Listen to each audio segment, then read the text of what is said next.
Hi artists. Today we're going to do a piece of artwork that is going to be based on a picture book called It's Mine, a Fable by Leo Lionni. In this story we're going to see some frogs and a toad, clouds, all kinds of things, and you're going to get to choose what you're going to put into your artwork. But one of the things that I want to talk to you about is collage. We're going to be creating a collage piece of artwork. So collage essentially means glue. It means you're gathering lots of things together and you're putting them together. And sometimes you can use string, you can use yarn, you can use paper, you can use fabric. There's lots and lots of different kinds of materials that you can use in collage. I am going to be using some painted paper that I'm going to make myself, and then I'm going to cut it up and create my collage using that painted paper. So as we're looking at the illustrations in this book, I want you to be paying attention to the different kinds of things that you see in the pictures and what they could be made out of. I want you also to notice that the frog is not the exact same color of green each and every time or all the way through. It's got some variation in it, and that's because of that painted paper. So here's the book. It's Mine, a Fable by Leo Lionni. There's a little frog jumping after the butterfly. Over here we have some leaves or plants that might be out by the pond. Lots and lots of different kinds of rocks down here at the bottom. And when you look at that frog, you'll notice there's lots and lots of colors of green. And those are going to be a little bit different in each and every picture. So, in the middle of Rainbow Pond, there was a small island. Smooth pebbles lined its beaches, and it was covered with ferns and leafy weeds. So lots and lots of different kinds of plants, rocks and earth, and different kinds of things that are growing, and they all look a little bit different, but they could have all been cut from the same piece of paper. On the island lived 3 quarrelsome frogs named Milton, Rupert, and Lydia. They quarreled and quibbled from dawn to dusk.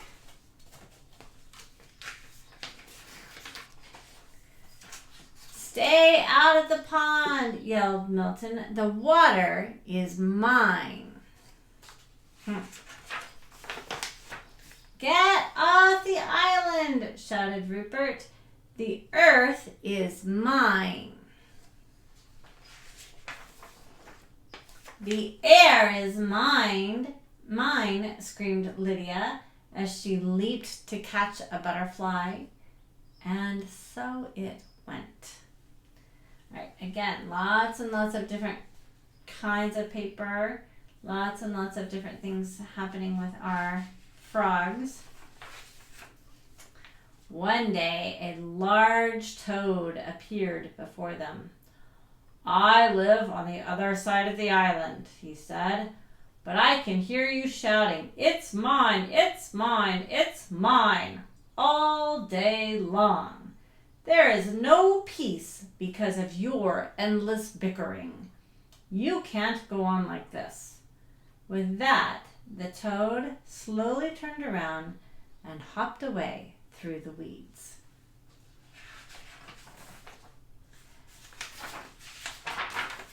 No sooner had he left than Milton ran off with a large worm. The others hopped after him. "Worms are for everybody," they cried. But Milton croaked defiantly, "Not this one, it's mine."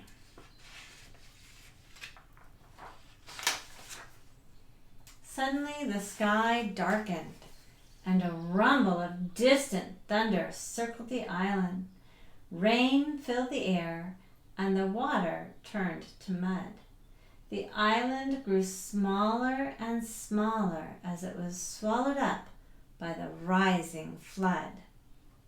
The frogs were scared. So you see the big cloud coming in, and now all of the leaves are kind of at a different angle because they're getting blown by the wind. The watercolor has changed a little bit. Desperately, they clung to the few slippery stones that still rose above the wild, dark water. But soon, these too began to disappear. Uh-oh. There was only one rock left, and there the frogs huddled, trembling from cold and fright. But they felt better now that they were together, sharing the same fears and hopes. Little by little, the flood subsided. The rain fell gently and then stopped altogether.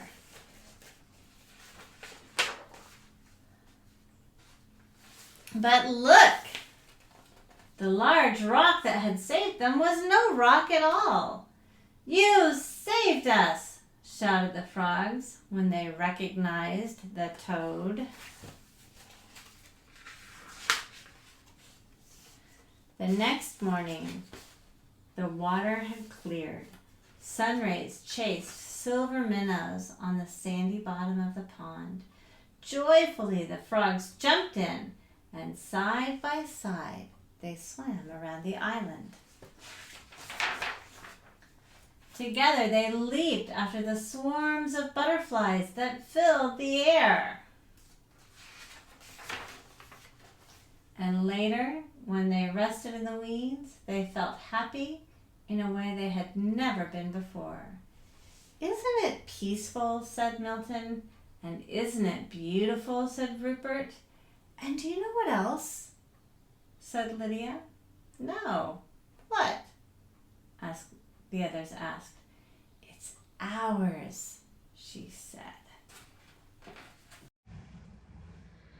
All right, so in looking at the book, It's Mine, we saw the little frogs, we saw the rocks, water and sky, different kinds of things, leaves that Leo Lionni had made through cutting paper and collaging the different pieces together.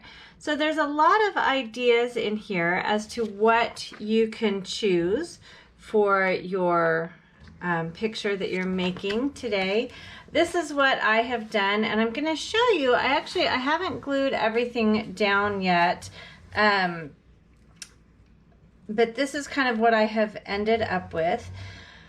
When we go to make our picture later, I want you to think about, and I will be doing this, leaving space so that you can tuck things down. So like I have glued down the sky, and I have glued down the edge of the water, but I've left it open at the top so that I could put a rock to be a little island in the pond and slide some little plant life in and kind of cover that up.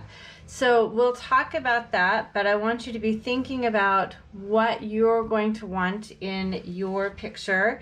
I liked that kind of stormy sky. I think that makes kind of an interesting contrast to the water. So I'm going to show you how we're going to make our paper. We're going to do some watercolor paper, or not watercolor, we're going to do some watercolor on construction paper. If you try to do it on watercolor paper is very, very stiff and much harder to cut. So you can see here I have my scrap of paper from this, and I'll actually be using that, but I'm going to go through the process of making the painted paper with you. So I have here some small sheets. When I did mine, I did probably quarter size sheets. So if this is a half a sheet of construction paper, I probably did 4 of these because I have a dark sky piece, I have a water piece, I have my frog and the green piece, and I have the rock piece, the dirt. So I'm doing a little bit smaller, and you could do a little bit smaller. I obviously did not need nearly as much as I gave myself. I'll do a big piece for the sky, and probably one of my bigger pieces for the water, and then the others I can do out of the smaller, because I don't need that much for the frog and for the rocks. All right, so I have my cup of water, I have my watercolors. I'm gonna go ahead and start with my frog. So I'm gonna have one of my smaller pieces because I just don't need that much paper for it. I'm gonna get my brush nice and wet, make sure that it's clean. So I've wiped it inside, dry it off on here, and it's pretty clean. Then I'm just gonna get my paper wet. So I'm not getting the whole thing wet yet. I'm just doing a little section, doing that. And then I'm gonna put some green on there, right, for my frog, because he's mostly green. But by getting my paper wet first, it kind of allows that green to flow a little bit. It doesn't make it super dense and dark in one area. And then I can add a little bit of yellow in there in some places. I should have made sure my brush was a little bit cleaner. I'm gonna have to clean up my yellow paint now a little bit. But I can add a little yellow in there. And then I'm gonna go and I'm gonna add a little more green, okay? Then I'm to my dry paper. So now I need to come in and I wanna add a little bit of water down here. And that's gonna start pulling that green paint, because water likes to be with water. That's gonna start pulling that green paint down into the wet area. So again, I've got a lot of green, and this time I'm gonna do a better job of rinsing my brush. Yes, it's clean. So I'm gonna add a little bit of yellow in. And if I wanted to, I could add in a little bit of brown. I could even add in a little bit of blue if I wanted to. And maybe I will do that this time and just see what happens there. So I've got my yellow. I'm not gonna add the blue, but I am gonna add just a tiny touch of some brown in a few places and kind of help that spread out a little bit. Okay, so I'm gonna take that piece, I'm gonna lift it up, move it out of the way to dry. And I may not have gotten all the way to the edges. I can also kind of run some of that paint around just a little bit. Okay, always making sure that you're working on a surface that isn't going to hurt anything. Then I'm gonna do the same thing with some brown. So with the brown, I'm probably just gonna add a little bit of yellow, maybe a tiny bit of black, but not much because the black spreads really far. So again, I'm getting my paper wet. I go in and I add a little bit of brown, like that.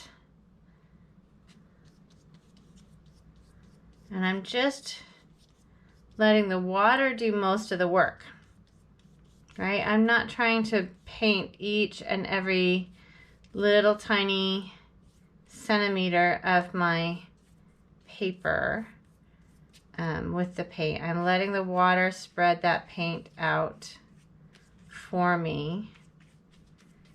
And then now that I've got it mostly covered with some brown, I'm gonna rinse, wipe, go back and get a little yellow in here.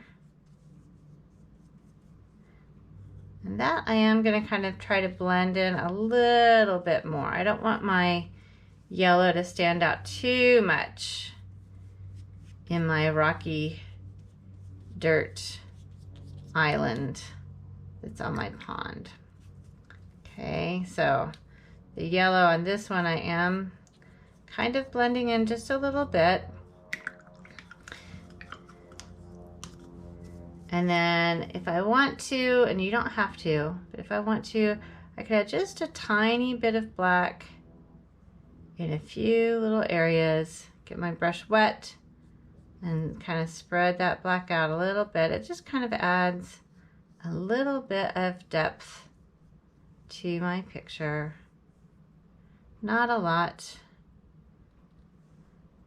Oops, see, that's a lot of black. I didn't mean to get quite that much, but that's okay. I will spread that out into the brown.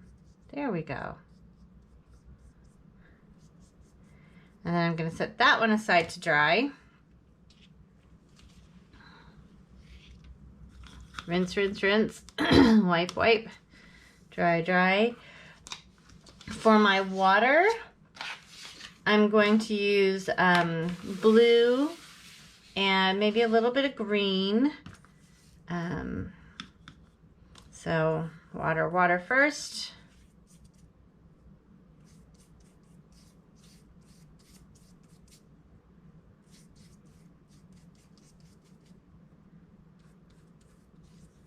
And it's interesting to me how the paper in some places really takes the water in and kind of turns a different color. It'll dry, but it really kind of soaked it up in some places, and then not as much in others. Now with the water, you do kind of want to think a little bit, like you don't want to go too scritchy scratchy all over your paper. You want it to look like water, so you might think a little bit about how you're doing it. I'm pretty much always going side to side anyway, but if I were to do like this, it wouldn't look like water, so you need to think about how you're doing that. Okay, and then I'm out of wet paper, so I'm going to add some more water. Right, and then a little more blue paint. And just so you know, on one of my pieces, I did use some copy paper. When I did that one, I used copy paper on the water. And if that's what you have available to you, that is going to work just fine. You don't have to get it nearly as wet as you do the construction paper. Construction paper is a little bit stiffer than the copy paper, and so you get it a little bit more wet. but copy paper worked just fine on that, and I'll show you that in a minute. All right, so there's that. That'll be a nice watery pond. So I'm going to put that over here to dry, and I will show you. So that was construction paper, but when I did it on the copy paper, this was what it was like, and it's just a little more. It ends up being a little crisper than the construction paper. The construction paper has a little bit more thickness to it, so a little more body. This will tear if you get too much water on it. The copy paper does. So so you have to be a little bit more aware of what you're doing, but either one will work just fine. All right, and now I'm going to do my sky. And again, I liked that stormy sky. I like the contrast that gave to the water, both in the book and then also in my picture. So when we were looking at his stormy sky, it was really mostly gray. I did a lot of blue in with my black to get kind of a different color, but it's just something to think about. And this was my sky here, right? So this is kind of what I'm going to be showing you how to do. And so I have here just a half of a sheet of paper. And I'm painting more of this because this would be my bigger section of my paper, right? The sky takes up probably the most space, and it's the background for everything else. You could do the sky just on the main piece of paper without having to cut it down. You know, the whole piece of paper, the whole background piece of paper that you're gluing everything onto, you could do as the sky color because nothing else goes underneath it. So that's kind of up to you and your teacher or your parents or whoever is is helping you with this. Okay, so I've got a lot of blue. I'm going to get the rest of my paper wet. I'm just going back and forth with the water, right? It's kind of dragging a little bit of the blue in there. I'll get a little bit more blue. And then while it's so wet, I don't want it to dry before I add in that black.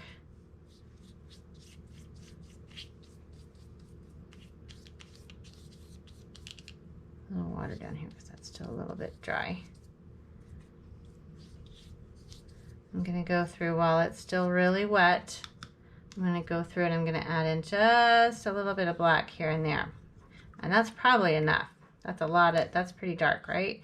So then I take my water on my brush and I kind of blend that in some with my blue. And every sky is going to look a little bit different. But yeah, I definitely did not need any more black than what I had. In fact, if I feel like I have too much, if it's too dark for you, you could always take your paper towel and just blot it. I'll show you what happens when you do that, because that's kind of a fun technique anyway. All right, so there's my black. So if I feel like I've got too much, I open up my paper towel, lay it down, blot. And that also kind of gives, this paper towel has a kind of a cool pattern. Okay, if it's really dark in a spot, if I want to, I can do that. Now I'm gonna need a new paper towel if I'm doing any more watercolor, which I am not. That was the end of it. So, but if you do that in a part, you can do that. So here's my sky piece. So I have painted all 4 pieces. I'm going to set those aside to dry. And then what we're going to do is we're going to talk about how we're going to come up with our collage and our frog and our rocks. Because each piece, when we go to draw it, I'll show you the back side. I did glue my frog all together, but you can see there are the leg pieces, there's an arm, there's the body and the eyes. And you can see, if you look closely, you can see my pencil lines are on the back. So that means I'm kind of working, I'm flipping it in my head as to how it's going to go. Now, other things that I wanted to show you with this, since my paper is drying, I'm going to take all my pieces apart, right? Because I didn't glue any of that down so that I could show you this. So I have my sky and I have my water. My water I did glue down on the edge, and then I ended up trimming this away because my paper wasn't as big as my background paper. So this ended up being open, which is kind of helpful. First, I had my rock going like this, right? And I had it looking like my little frog was kind of trying to climb up the rock, right? Getting out of the water. So I think I had one little leg behind the water a little bit, one little leg in front of the water a little bit, and he's trying to climb up out of the water to get onto the rock. And that's fine. You could do something like that. I didn't have this other rock yet, but I could easily put that in back in the background, right? He could be on this rock, although he's a little bit big for that one. Then I took some of what I had left of my green paper after I made my frog, and I would suggest making your frog first. And I cut out some little grassy bits that maybe would be in there growing on the little island in the pond, right? So different pieces that you could figure out how those are going to go, what you want to have happen in your little scene, because that's basically what we're making. We're making a little scene for our little frog. I don't have any painted paper that I did in colors that I thought might be a nice butterfly, but I do have some scrap construction paper, so I might decide to do a butterfly if I have him down here like this on the rock. Maybe he's getting ready to leap off, and there's a little butterfly that I glue in up here. I haven't really decided yet. So, so those are things that I'm gonna work out, but that's why it's nice to not glue everything down. You could have your sky all done. That could be glued down, but leaving some space so that you can tuck things in and do things a little bit differently, slide things around so that you can change the look of your picture before you get it all glued into place is a helpful way to work. Okay, so get your paper painted, let it dry, and then pick up the video again and we'll talk about how we're gonna cut our frog out, what we're gonna do for our rocks, our water, that kind of stuff, and other things that you might choose to do. All right, see you in a minute.